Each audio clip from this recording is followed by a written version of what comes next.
Preseason award season has begun for Utah football. We've seen a couple of players get named to some teams. What does that mean? And will they be able to make those squads by the end of the year? We're talking about it on today's Locked On. You are Locked On Utes, your daily podcast on the Utah Utes. Part of the Locked On Podcast Network. Your team every day.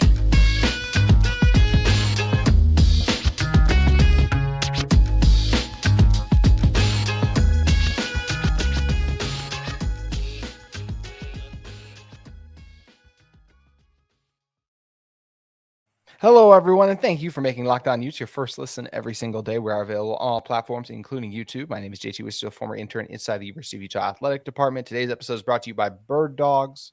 With Birddogs, you can go to birddogs.com/LockedOnCollege, and when you enter promo code LockedOnCollege, that's all caps, no spaces, LockedOnCollege, they'll throw in a free custom Birddogs Yeti-style tumbler with every order. If this is your first time listening to our show, make sure you guys like and subscribe. We'd love to interact with you guys in the comments too. And speaking of interacting, we are excited to have on Michelle Bodkin today of KSL Sports to talk about something that doesn't relate to conference media realignment talks for once. We're actually going to be talking about, yes, as both of us. We are actually going to talk about we're kind of in that preseason. We're only a little over 2 months away from Utah football's first game, which is crazy that we're at this point. So it's kind of time to start talking about some of the preseason's awards that are being mentioned and named. And one of the guys who puts a lot of stuff out is Steele, who he releases popular previews every year. He's the voter on over 20 college football awards, including the Heisman, a former ESPN insider too. And like I mentioned, he released some awards. And the first one he released his All-Americans, which include just college football in general. And that did feature 3 Utes. He did a first, second, third, and fourth team. He had Junior Tafuna on the second team, Cole Bishop on the third team, and Keaton Bills on the fourth team. And Michelle, let's start with Tafuna. I think him being on the second team is totally deserving when you look at just his contributions over the last 2 years. Freshman of the year in 2021, then last year one of the leaders of this Utah defense overall, to just a guy 27 tackles overall. But I feel like the stats don't even do him justice with how many times he wrecks plays on the interior with his ability to take on double teams and just force runs to be bounced to kind of the outside where you have some other guys waiting to make the plays overall. So I definitely could see Tafuna achieving second team All-American status, and I feel like he could have a monster year on the interior for Utah. Yeah, I feel like Junior is someone that maybe might have a bit of a bounce back year this year. Like, he was good last year, but I don't think he was as good as he was his freshman year. And there's reasons for that, and that's not an unusual thing to have happen. Guys kind of break out onto the scene, nobody knows about them, and so they kind of sneak up on people. And then the next year you have film on them, you understand what they do a little bit better. And so it's kind of on the guy to adjust. And so that second year can sometimes be a little bit rough and tough. And I think it was for Junior to some degree. So I expect a much better performance in 2023. And someone else pointed out too, new position coach as well. So, you're maybe being taught some things that are a little uncomfortable at the moment that you're trying to wrap your head around. So all the way around, I kind of expect him to have a better season. He's proven he's more than capable, obviously, with his freshman year in 2021. And I think he kind of gets back to that level and really takes this defense and the defensive line to a higher level and a quicker start than maybe we've seen the last 2 seasons.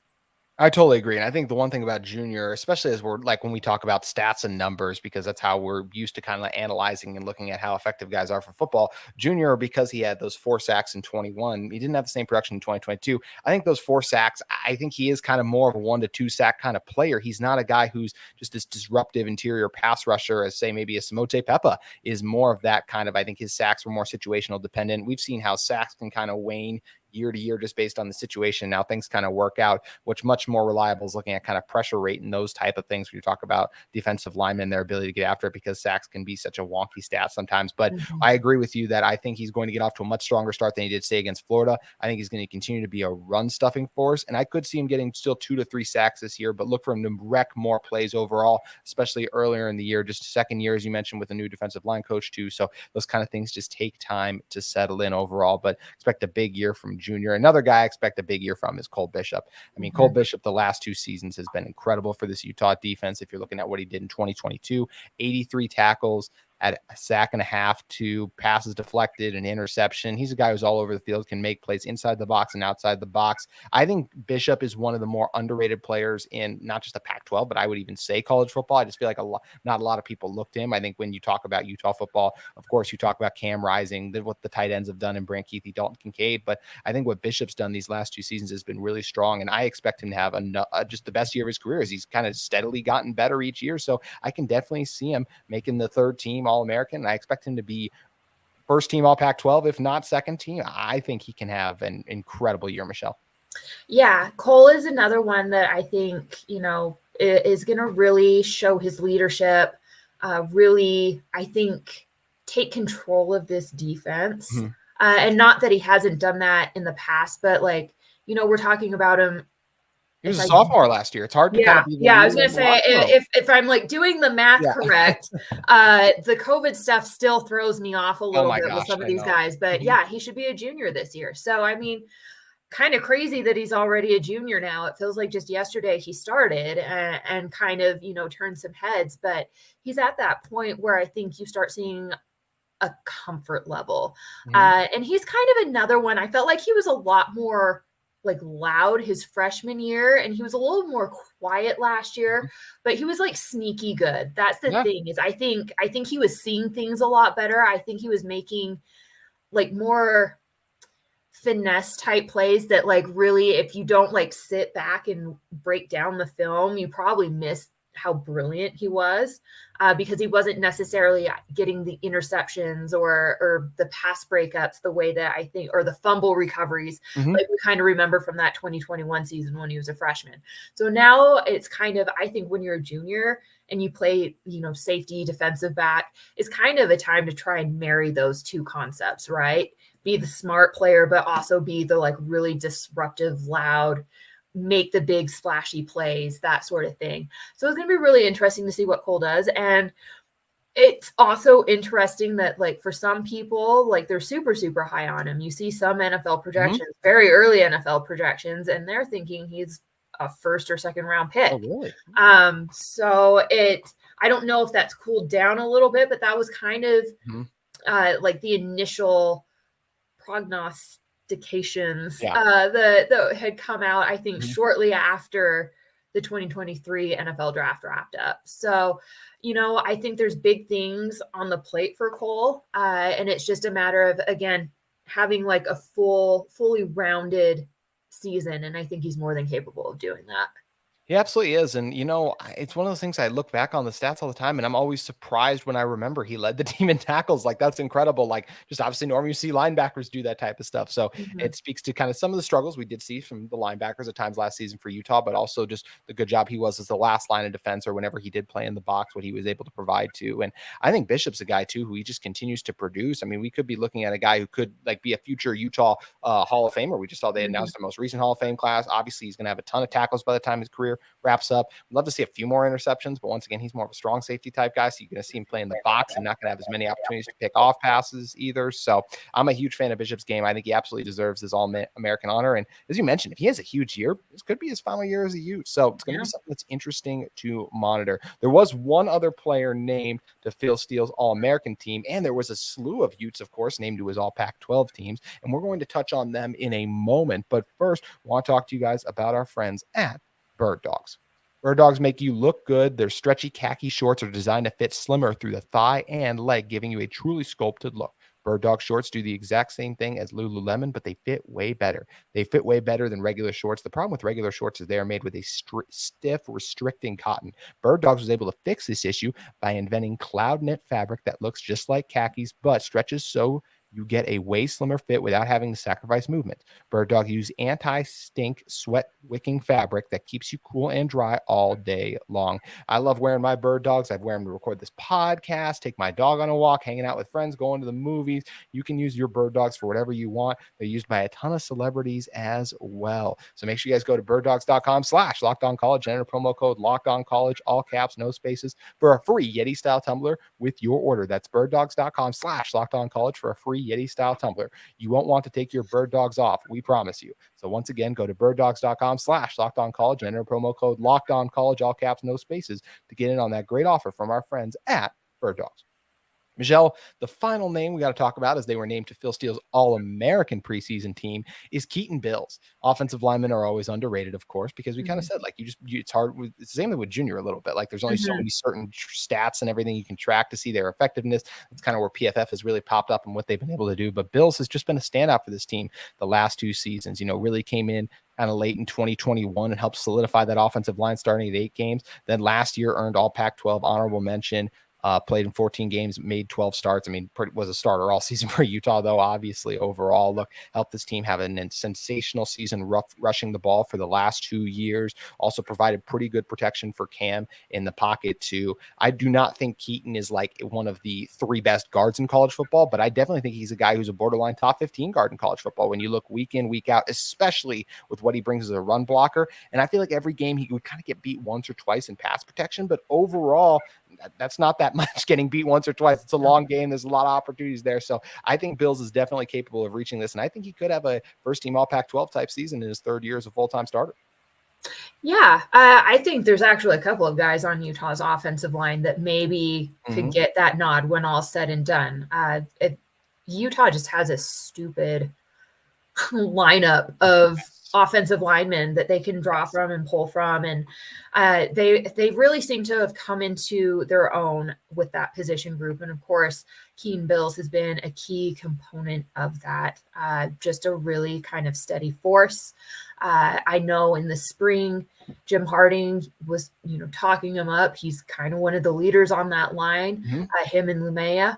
So it's those are kind of the 2 guys that they're looking for. And so it does not surprise me in the slightest that his name is getting mentioned as a potential All-American, whether it's 4th team, 1st team, 2nd team, whatever. And he's certainly going to probably be one of the top offensive linemen when all said and done in the Pac-12 as well. Yeah, it definitely feels that way. And speaking of the top offensive linemen in the Pac-12 and just other top players in the Pac-12, Phil Steele also did his preseason all Pac-12 team. And mentioned to that were a slew of the first team guys you already brought up, Keaton Bills, or just the All-Americans, I should say. On the first team, he mentioned Keaton Bills, Satawa Laumea, Junior Tafuna, and Cole Bishop. So cool to see Laumea kind of rise up there after he was first team all Pac-12 last year. On the second team, he has Brant Keithy, Leavani Demooney, Karene Reed also named to the second team, Michael Mokafisi, the lone selection on the third team. And then the fourth team for all Pac-12 is Cam Rising, Devon Vele, Jonah Ellis, Travis Broughton, and Cole Becker overall. As for the things that stand out for me, I think it's awesome just to see Leavani Demooney there. This is a guy who was at Stanford last year, was incredible for the Cardinal for the past few seasons, and I think sometimes gets forgotten about a little bit when we've been talking about Utah football just because he had to finish school at Stanford, couldn't be an early enrollee in the spring. But I mean, he's coming off a season in which he had 76 tackles, 31 of those solo, 45 assisted overall, deflected a couple of passes, had a sack, forced 2 fumbles on the season. This has been a playmaker, and not a lot of things have gone Stanford's way the last 2 years. Demooney is one of those who's been a huge positive, and I think he could come in and have a huge impact for this Utah team, Michelle. Yeah, they wouldn't have brought him in if they didn't think that he would be useful to them. That's just kind of the bottom line, because they already have a linebacker room that's pretty deep, and it's going to be interesting to see what happens here. Demooney gets the nod from Phil Steele, but one noticeable name not on there is Lander Barton. Yes. And I think Lander Barton has some arguments to be made. And 100%. Depending on how much play Justin Medlock gets, he might be another one that potentially is being slept on under the radar. People aren't talking about him. Like I said, very interesting, because you have Karene Reed in this list of people, but you have I think especially Lander Barton. Interesting that he wasn't even considered for this, but again, I think that goes to how deep Utah is. You can't necessarily name everybody Utah I know. on these all-American and all Pac-12 teams. Like, other people have to be represented too. So we'll see. But I do think, based off of his stats at Stanford and the fact that Utah wanted him, the fact that Utah is really good at plugging in people and having success with them either on the defensive or offensive side of the ball, there's good reason why Demooney's on this list. And It just will be interesting to see, is he the only one, or do they have to like make room for some of these other guys that very, very well could have been named to this list as well? It's a loaded linebacker room. And to your point, too, just talk about kind of some of the omissions. Lander Barton was one of the biggest ones to me. I would be surprised if he's not on one of the three, or I mean, this one goes four. So 4 Pac-12 teams overall. That would be surprising to me. I think another guy, but I understand why someone like Phil Steele might miss. I think Jaquindon Jackson's just going to have a monster year. I think when you Yeah. look at the flashes last year, as he's even more comfortable, I think he's got a chance to be a first or second team guy. Zamiah Vaughn is another one. I understand why JT Broughton got the nod for Steele, just looking at the career overall, how many games he started. But I think Vaughn is, by the end of the season, going to be cornerback one. It could definitely still be Broughton, but I just think Vaughn is in for a huge year. And as for the other two omissions, just to me, I think Samote Pepa's definitely got a shot at this when you look at how he broke out at the end of the season. And look, Sione Vaki's a guy who just makes plays. And to Yeah. me, that's the kind of guy who has all Pac-12 kind of written all over it as well. But what do you think of those kind of group? And are there any other omissions or guys I didn't mention that you think have a shot to make this list? I think you named all the ones that I had kind of gone, Yeah. like interesting. Like I understand it. There's only so many spots. And again, this isn't just Utah. This is the entire Pac-12, and you have to try and represent everybody. And, everybody has somebody that, at least one person that's, I think worthy of the nod and the recognition. And for some of these others, you just got to go out there and prove it. And that's kind of, I think, where a Jaquindon Jackson is. That's where a Sione Vaki is. They're, relatively new. As Zamiah Vaughn, they're kind of relatively new to what they're doing. They have made great strides. They made a lot of noise last year. They were very productive for Utah, but you kind of have to do it again. So I get it. I agree with you. I think some of those names are going to end up being on some of these final lists when all is said and done. But it's always interesting, perhaps, when someone like you or myself are very familiar with a team versus someone that's maybe not as familiar and trying to make the best guess. 100%. Like I would be shocked if I saw Sione Vaki on like any of these lists, right? Just because it felt like what he was doing kind of late in the season was really special. But just like, if you're trying to keep an eye as a guy like Phil Steele, a lot of these guys are on every college program. I think you miss the guys like the Vakis of the world. You miss a Jaquindon Jackson a little bit. And that's where it's really exciting that those guys are going to have the opportunity to prove people wrong. And something I think they're going to be able to do. And speaking of proving people wrong, as we mentioned, these lists are incredibly hard to make. I don't hold Phil Steele to any fault for having guys like too low. There's some guys here who may even be a little high in my personal mark. I hope these guys can achieve it, but that's just a personal thing. One that's interesting to me is Brant Keithy on the second team. A full season of Brant Keithy, I would be shocked if he's not a first team kind of guy. And I think the other one that people may look at and maybe not be pleased with is seeing Cam on the fourth team. But when you think about the Pac-12 and quarterbacks, Caleb Williams just won the Heisman. Michael Penix, I haven't seen a quarterback list that doesn't have him top 3, and I haven't seen another list that doesn't have Bo Nix as a top 5 college quarterback. So I actually think fourth is kind of where Cam should kind of fit and belong. Just when you look at the Pac-12 is the best quarterback conference in college football this coming year, and it's really not that close when you look at the chance that they could have 3 guys go in the first round, and I'm not including Cam Rising in that conversation because of what Penix, Williams, and Nix accomplished last year and have the momentum going into this year. So to me, like I said, I would bump Keithy up, and I don't have an issue with Cam at 4. As long as Cam is on the list and in the consideration, I think it's fine. I think you could make an argument that perhaps he's at least above Penix and Nix, just because he's won the Pac-12 twice now. Neither of them have done that. And in some ways, you could probably make that argument for Caleb Williams too. But I understand there's some stats that go into it. There's a lot of things that you weigh, and so I don't think these lists are wrong as long as all 4 are represented. Agreed. But you can make different arguments for where people perhaps belong, depending on what metrics or measurement you choose to use. So, that's going to be open for debate. It'll be interesting to see if that's really, truly how things end up panning out. But I do agree with you. The quarterback situation in the Pac-12 is looking pretty spectacular. I think we're going to see some really awesome games from the quarterback level in 2023. 100%. When you look at some of the numbers Jaden Delora threw up last season, when you talk about DJU going over to Oregon State, a guy I think got way too much hate just because of he was had to live up to Deshaun Watson and what Trevor Lawrence did during their time at Clemson. I think he's a really productive player too. And a guy in Shedeur Sanders, who I don't expect to start the season off great just because of what a big jump in talent and transition he's making. I think by the time they come up to, I still expect Utah to beat Colorado, obviously, but I still think he'll be playing his best football of the season late in the year. So he's another guy too I expect to be really talented. So it's a loaded Pac-12 in terms of talent-wise, and the Utes are going to be well represented on these all Pac-12 teams once the season comes to a close. And cool to see a lot of these guys getting these honors overall. And one thing that's also really cool when it comes to Utah athletics is seeing the recruiting class and just the talent that Utah Gymnastics is bringing in. The latest they have brought in is a Temple transfer in Ashley Glynn, who comes in to join the team. And Glynn is just the latest in a talented group. Michelle, when you talk about some of the 5 and the 4 stars joining this Utah Gymnastics program overall, what Coach Farden is bringing in is just an incredibly group of talented athletes that I think are once again going to give them an opportunity to not just in the short term continue to go for national championships, but in the long term too. Yeah, absolutely. Utah, I think they fell off the recruiting end a little bit with gymnastics, and Tom Farden's brought that back in a very, very big way. He's, I think, very intentional about who he brings in, why he brings them in.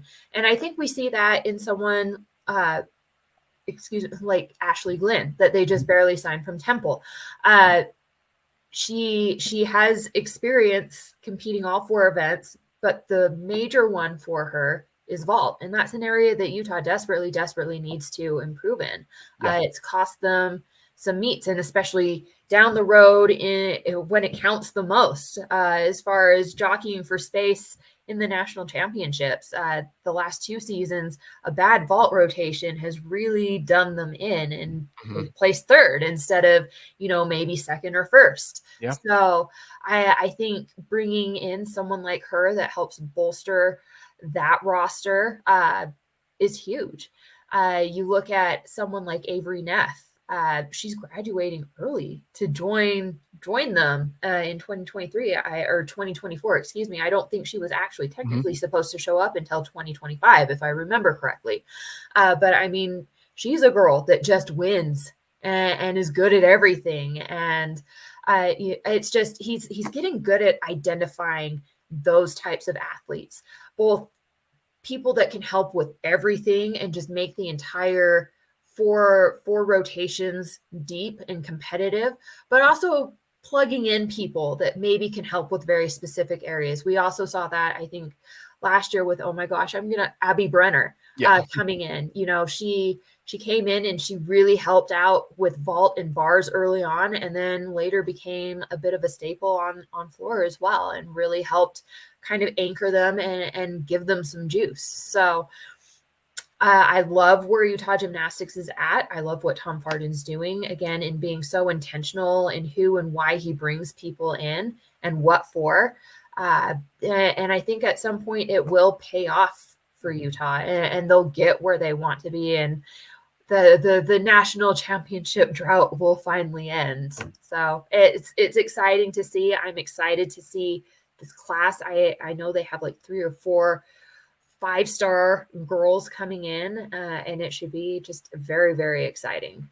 It is going to be exciting. It's a really talented group. And look, Utah football, Utah Gymnastics, and now, I mean, Utah women's basketball for the season they had last year too. You're kind of talking about the 3 powerhouse. And I mean, you could even rope Utah softball in for some of the stuff they've done too. As usual, it's always a good time to be a Ute. And Michelle, it may be a little quiet in terms of there's no sports going on for Utah right now, but there's always stuff to talk about. So what should people head over to KSLsports.com to take a look at? Yeah, I mean, now we're kind of getting into, again, the preseason watch lists for awards for all Pac-12, for all American. So, we try and keep up on those as much as possible. We're starting to get into kind of some of the analysis, breaking down, looking at, what each week in the Pac-12 is going to look like for Utah based off of, things that have been written about the other teams they're going to be facing. I think I'm about halfway through that at the moment. In a week or 2, I'm going to start breaking down, each position group at Utah and just really kind of reminding people where Utah stands before we start heading into fall camp. And then, who knows what else might come up? There's always just various things that pop up, and it's good timing and a good topic to talk about. So definitely head over to KSL Sports to keep up with all of it, and follow me on Twitter and Instagram at Bodkin KSL Sports. Make sure you guys head over and check out all of that great content Michelle has cooking up. Also, make sure you guys come back to our show tomorrow, as Porter Larson will be joining me to discuss where Utah should rank going into the 2023 season. Michelle, thank you for joining us. Anytime. That's going to do it for today's edition of Locked On Utes, but we'll see you tomorrow.